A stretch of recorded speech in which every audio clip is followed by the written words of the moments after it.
proposal at the pond. Jackie sat in a wooden boat in the middle of a small pond and looked thoughtfully at the circles that diverged on the water. Drops of water fell on the smooth, mirror-like surface of the pond water from the blades of her paddles, which she pulled out of the water and held raised above its surface. The girl brought the oars to her knees by crossing the handles in front of her. The old wooden boat no longer tried to sway, as if it dared not get its passenger back to reality. Next to it floated large, plate-like green leaves of lilies, their bright yellow flowers, on funny stalks sticking out of the water, contrasted with the dark water of the pond. They shone like little suns.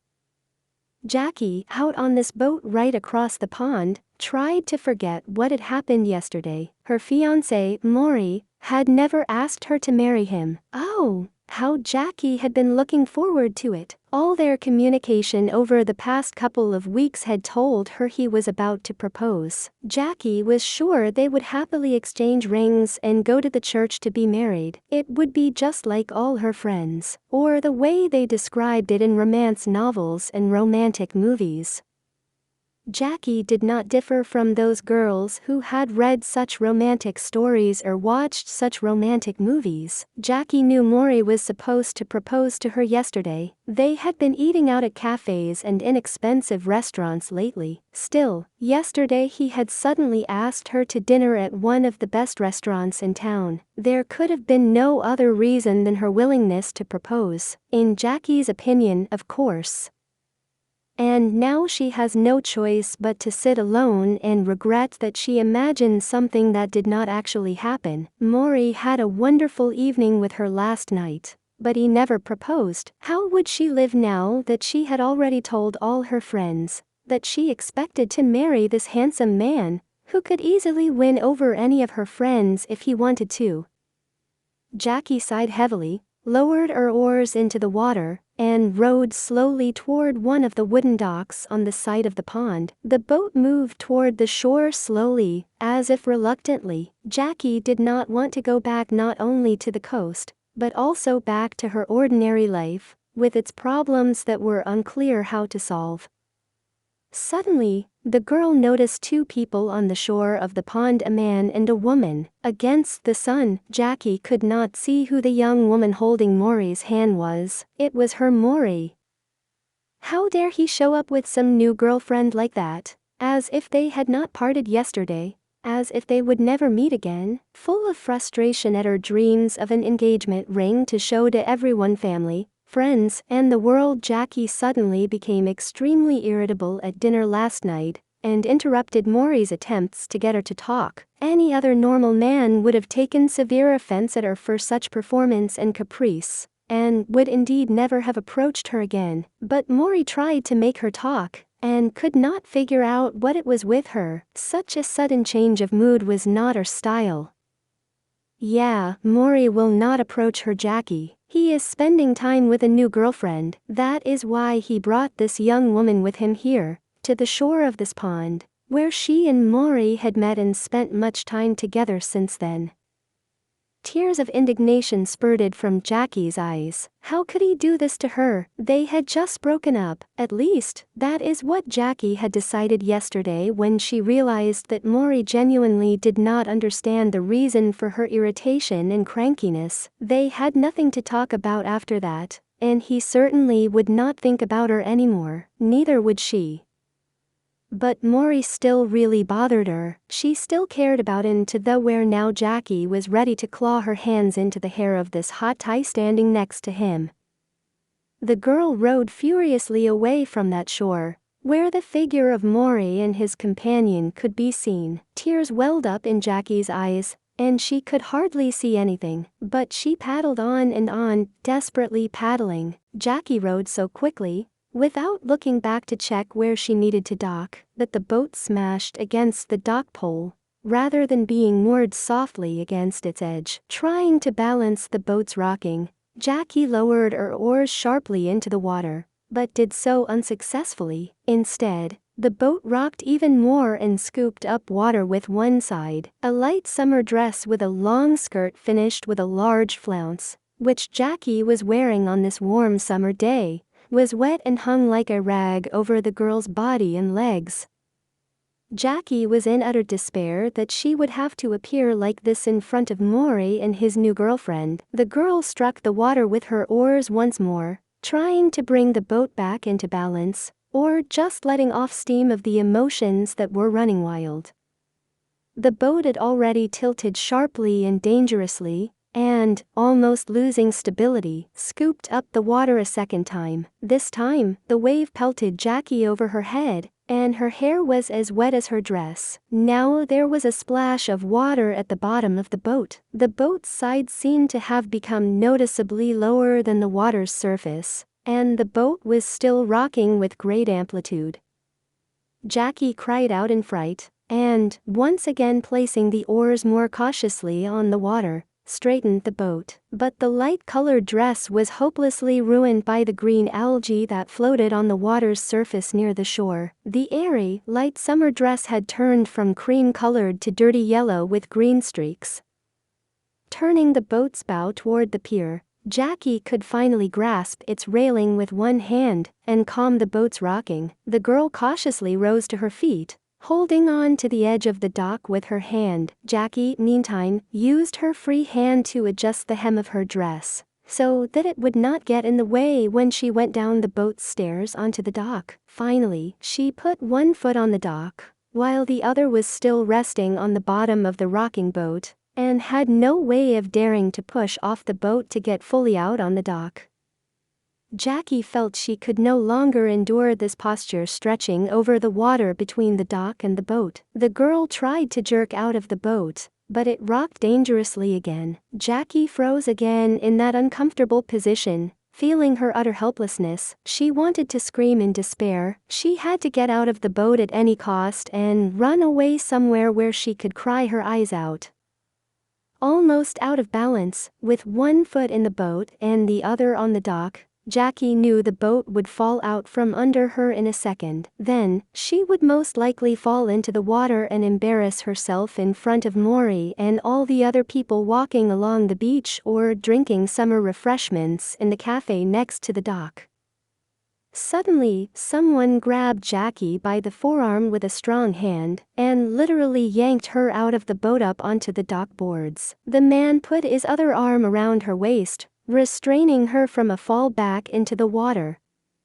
The girl turned to look at her savior and noticed Maury standing in front of her, no longer holding her arm, but hugging her by the shoulders. His eyes glowed with tenderness, slyness, and a little guilt.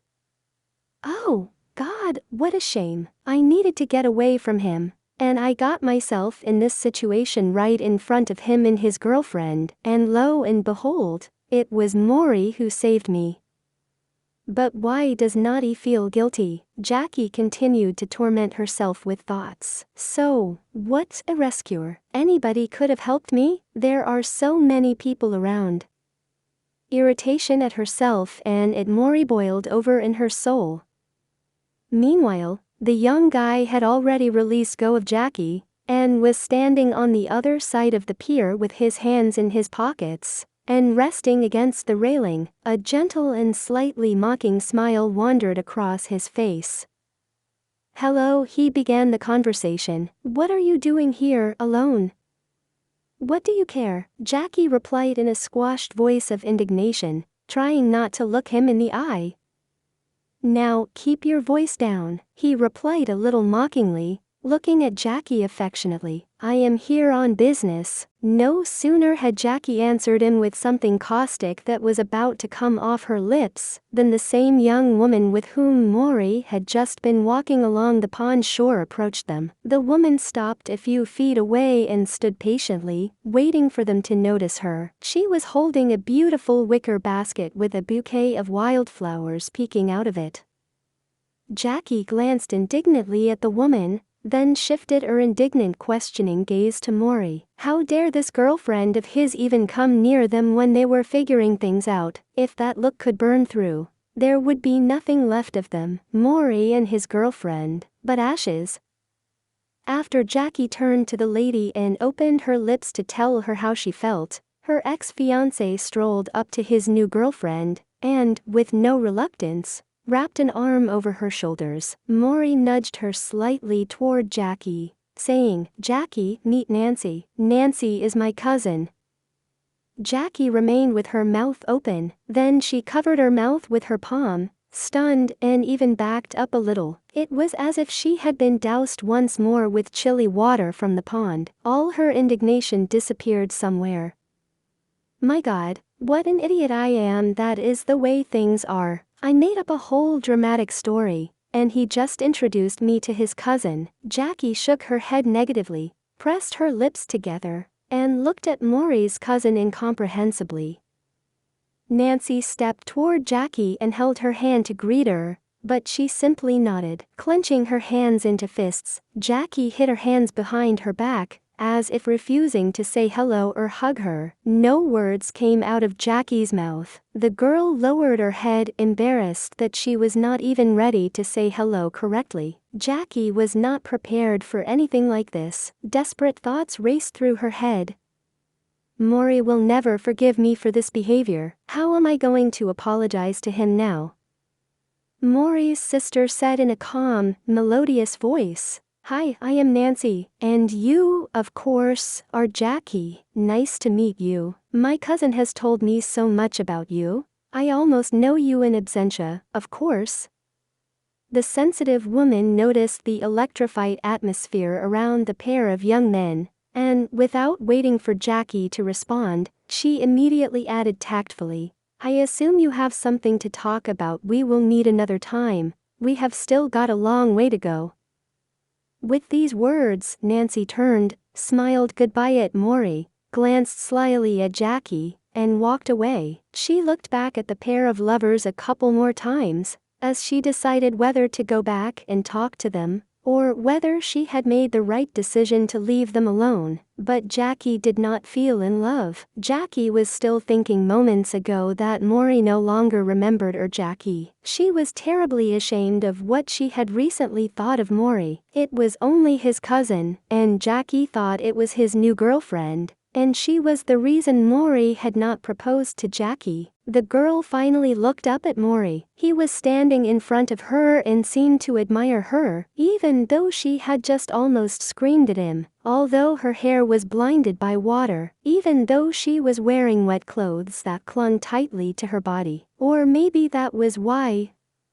Maury broke the silence by asking, "Jackie, shall we go get warm and have coffee at the cafe? Or should I take you home?" Jackie, finally removing a strand of wet hair from her face, which was just now becoming terribly annoying to her, struggled to part her lips and quietly replied, "Let us go get some coffee. I do not want to go home." She should have added that she wanted to see and talk to him. Jackie felt so guilty for him. Her recent thoughts about Maury never proposing to her now seemed somehow insignificant. The belief that she had been in a hurry to make concrete plans for her and Maury's future together had haunted her mind. Her fiancé, or now ex-fiancé, certainly did not see their future the way she, Jackie, saw it. She had never tried to talk to Maury about plans for their future together. Jackie was putting all the initiative in his hands and planning their future only in her imagination.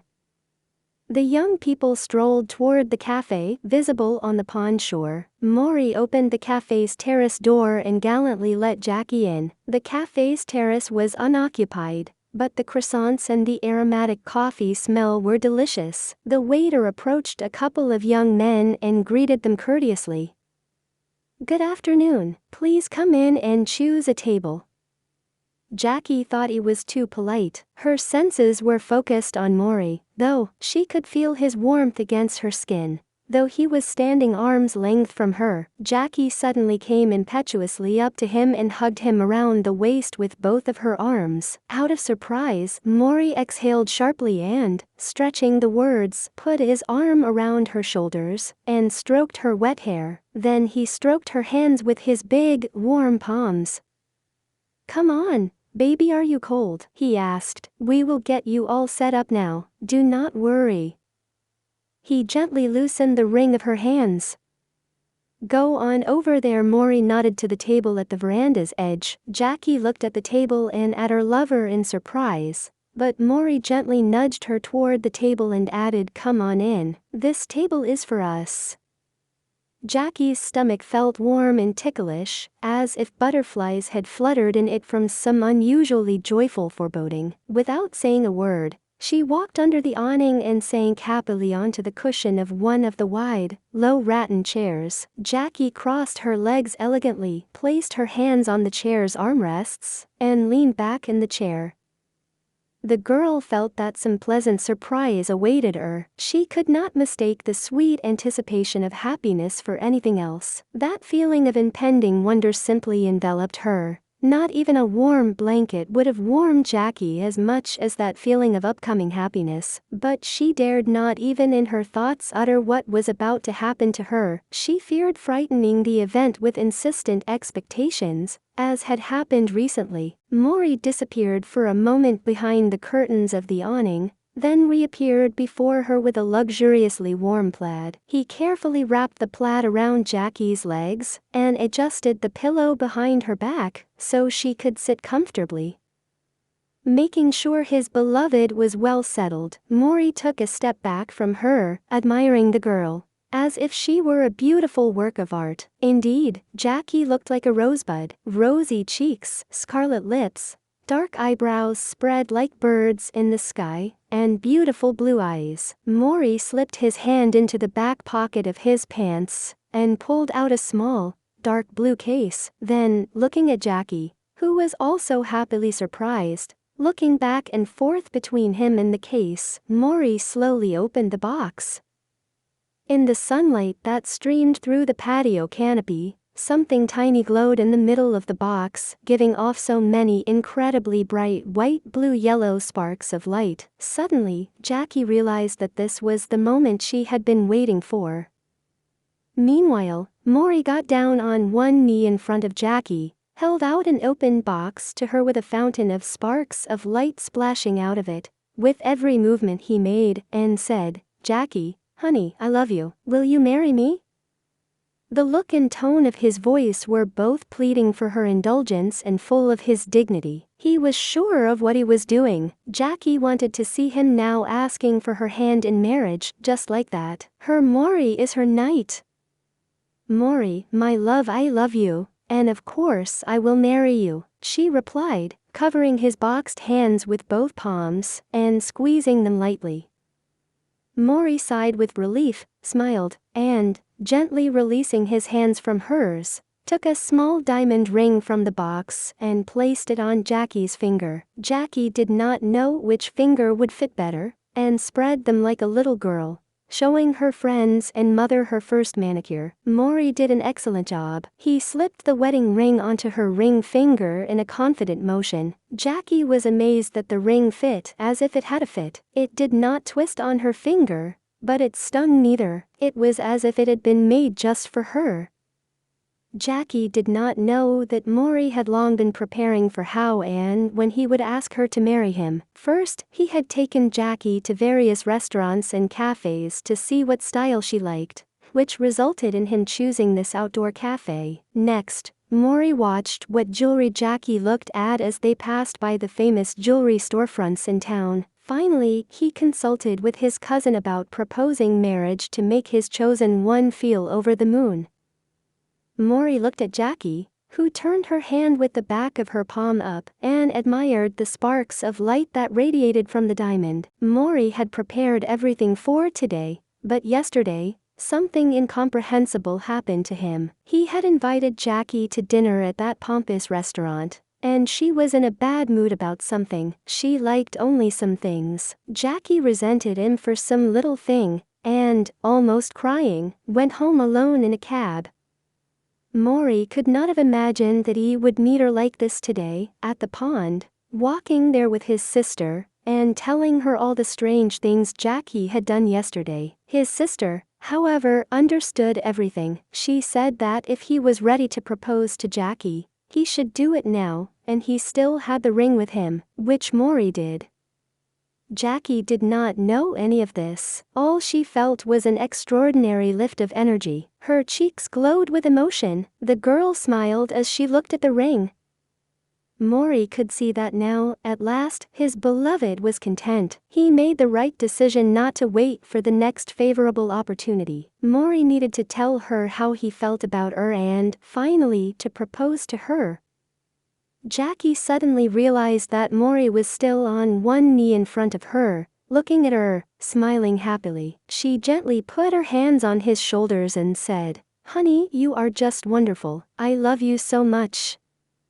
Maury had been waiting for just such words, but he also realized that his bachelor phase was over. Now Maury had to think and care not only about himself, but about the two of them. With Jackie, he felt such responsibility was instead natural for an already grown man, as he was in his 25 years. That was why Maury only now dared to say what really bothered him the most. "Jackie, I have something else to tell you."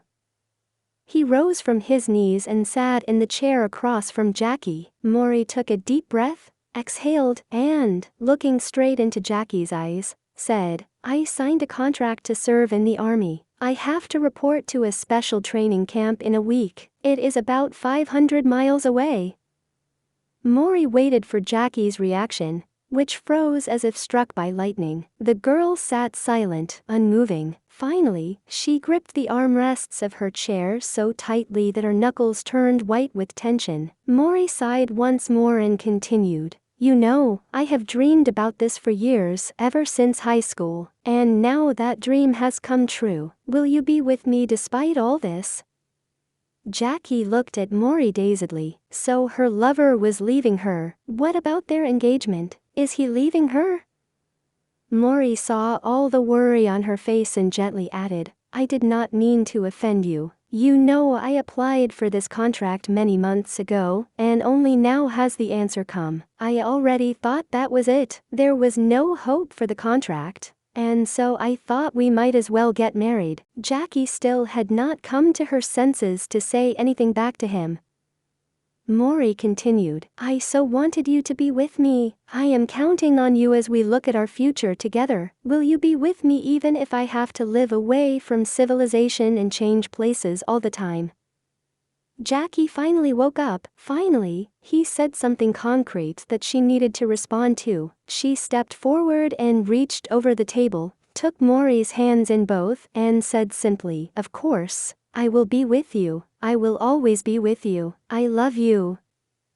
Tears appeared in Jackie's eyes. Then she pulled herself together and added, "I will always be with you even if you are hurt. I will be with you always even if you know. I do not want to think about it. No, not tonight." Maury understood perfectly well what she just wanted to say. It gave him so much strength that he thought he would just soar over this cafe, over this pond, and fly through the sky like an eagle. This was the bride Maury wanted to present to his family. This was the wife he wanted in his life. Maury jumped up impetuously, walked over to Jackie, and gently put his arm around her shoulders. The lovers' lips merged into a hot and tender kiss. When their lips met, everything around them seemed to light up. Nature herself seemed to rejoice in their happiness and the mutual understanding that had finally returned to the young lovers. Jackie kissed Maury and thought of nothing else. Why, guess when she was so happy? Half an hour ago. She was just dying of despair. And now she was being carried by a flood of such bright feelings, that she just did not know what to do with them. Yes, life throws up surprises and challenges that are simply impossible to predict, but you just have to live. The end.